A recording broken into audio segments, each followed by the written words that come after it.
People, Deluded, I'm back again here on a quick one. I'm kind of having to go over the same tired stuff, but let's just jump back straight in it, because really and truly I've got things to do, you've got things to do. Let's crack on. Before I begin, obviously good morning, good afternoon, good evening, whoever you are, wherever you are. Let's crack on. Now, every minute Gabriel has decided Arsenal 5-year deal, he will be an Arsenal player, then it's Napoli, this, that and the other. And once again, the Lille owner or whatever, Mr. Lopez, seems to really understand and comprehend this and be taking advantage of it. And he's gone on to say, I think he has narrowed it down. I think it's fair to say that Arsenal are the high interest to him. Napoli is high interest to him. I don't think I'm giving up too much if I tell you that a choice is going to be made probably between today or tomorrow.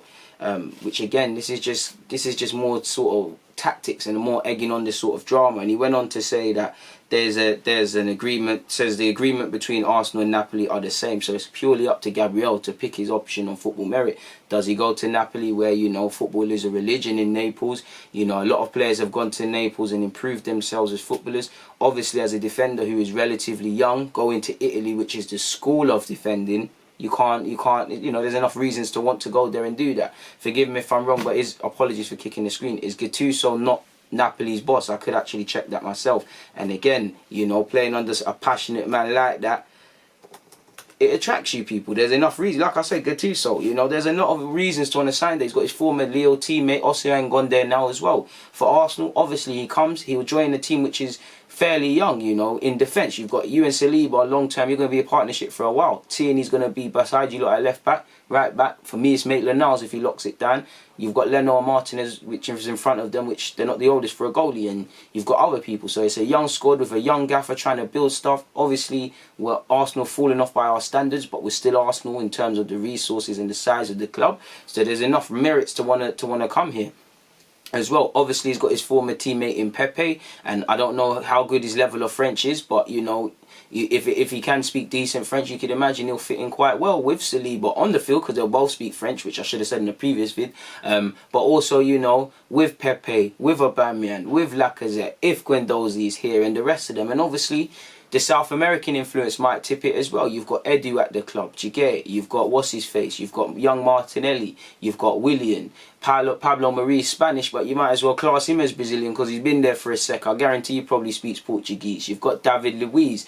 I don't know if I've even said William, but you've got Willian, you've got Edu if I haven't said him. Just trying to make the case, Arsenal's case stronger, my people. There's enough reason, and obviously you've got people like Martinez who they might not be Brazilian, but they're still South American. Jiguet. So there's that sort of thingy as well. And I'm pretty sure, did we not sign a physio that's Brazilian technically? Some sort of butch guy. I think I did a video on his wedge. I think he does taekwondo or something. He used to be at PSG. I think he's there. I don't know what's happened, but yeah, there's enough reasons for him to want to come here, really and truly. And he's been linked with Chelsea and PSG previously, and actually had a medical at Everton, allegedly, the Athletic said a few months back. So if he's had a thingy at Everton, there must have been a project they convinced him to do.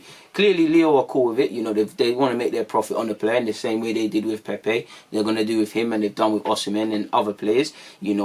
Fonte, whose brother used to play for Arsenal, Rio Fonte, has been speaking about his current teammate, soon to be ex-teammate. So we'll have to see, people. Lopez went on and said, we've told him where we think he should go. So again, this further eggs on the stuff, people. So we'll see what happens in that regards. Spurs have been linked with Maitland-Niles again, and apparently for 20 million. Apparently Jose has lost faith in Aouar, and he sees Maitland-Niles as a player to bring in. He likes his versatility to play midfield as well as defence. Apparently 20 million is it. Now, again, I know the big clubs per se are starting to deal with each other a bit more now that we've got players of Chelsea in recent years that might not have happened before. Arsenal and Liverpool dealt with for Oxlade-Chamberlain, and there's been other incidences, forgive me if I'm wrong. There seems to be loosening. But listen, if Spurs want Maitland-Niles and you're sending him for 20 million, whether he's worth that or not, there's something wrong. Spurs are not going to give us any players on the easy ching unless we take someone for free like so make them double it. I think this is just paper talk. I do think they like Maitland, but it just makes it impossible because of the club he plays for.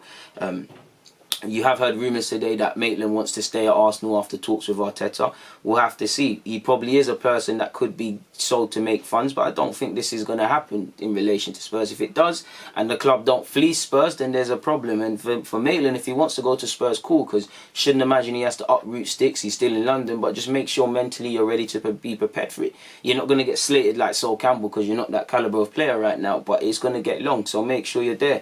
Apparently he's lost faith with Aouar. Apparently Aurier's always been linked with moves, and they do need a right back. If they let Aouar go, or they do not have concerns with Aouar, a right back must be on the agenda. Apparently they tried to get Meunier. He's going to Dortmund now. You know, forgive me if I'm wrong. They've let Kyle Walker-Peters go permanently to Southampton, so there must be a right back on the agenda or on the wish list of Tottenham and the hierarchy in terms of recruitment or the recruitment team. So we'll have to see. You know, a big one, and then you lot saw Lyon dumped out of the. I don't want to say dumped because it's not really dumped, but they've had a good Champions League campaign. It ended yesterday against Bayern Munich. Gnabry put them to the sword, so it means Jeff isn't going to go to that final. But at the same time, you know, we're all talking about Aouar. Man City love him, Liverpool love him, Barca and Madrid have been known for his interest, Arsenal have been linked with him, and allegedly Arsenal are the only ones at this moment in time that's put an official offer in for him. Again, that doesn't mean we're the only ones in for him. There's other clubs that could be doing more due diligence and preparing their offer, or there could be teams that need to deal with other things first. You know, for me, you look at Juventus, they've got a lot of midfielders and it's a big club, but he instantly injects youth into that team. Madrid are part of the rebuild. Mentally, is he prepared to play for Madrid because it's a different sort of thing? You'd have to ask him, but he would cut his teeth in that midfield. You know, he's been linked with United as well as Arsenal. He walks into United's side as well as Arsenal. City, Pep's a big fan. So, you know, I do think there's enough case for Arsenal to sign him. We've got a couple of French speakers and French players. We've got historical ties with French players. Obviously, we've got a young coach in Arteta that's on developing players. So I think one big thing we could sell to him is, you know, obviously we're trying to return to the Champions League. We want you to be part of the forefront. You know, Arsenal is a club, regardless of where we are, Arsenal's a big enough club to sell in its own rank. But at the same time, I think a big you might have to sell it to him is that, listen, and it kills me to say this, is like, listen, no disrespect to Lyon, but, you know, it's about taking steps. Are you ready for the Barca's, Juventus, Bayern Munich and these teams yet, mentally? Are you ready in terms of consistency? Because the level of scrutiny is going to be mad. Everybody calls you a good player, and you are. But if they're watching you week in, week out, which I was doing at Lyon last season, where they finished, 6th, 7th, where you were looking at players a bit sideways. So we could use this as a sort of intermediate step. In the same way you're at Lyon, do you come to Arsenal, try and help us improve? I'm saying say this indirectly, and then obviously in a couple of years, which I believe is going to be the case with someone like Martinelli, when these Madrids and these teams come calling, it is what it is. Apparently, you know, there's conflicting reports, people, and you got to remember, Lyon's president or whatever said that I'm about to say Guendouzi, Aouar as well as Dembele will leave the club. So we'll have to see what happens, people. Apparently, like I said, we're the only team that's put an offer on the thing, so we could probably act as like a bridge club for him. He comes in, and the Madrids, and that will come one day. We did hear offering Guendouzi as well as money, and for me, Lyon, I do think Lyon would probably take a respectable sum and Guendouzi, because I think, you know, if you offer 30, 40 and Guendouzi, I think that's a respectable offer. I think they should be trying to just get outright money for Aouar. They've set a price tag of 40, 50, but I think if you offer 40 and give Guendouzi, you know, you've got 40 million in there, and Guendouzi probably is going to bring you 40 million minimum, and you've got a midfielder who could be developed for a year, you know, playing in the top flight, and then sold on for similar money to Aouar. I'm not saying he's a better player, but similar P's. So you could probably make about 80, you know, if you get it. 40, we drop you 40 and you get this.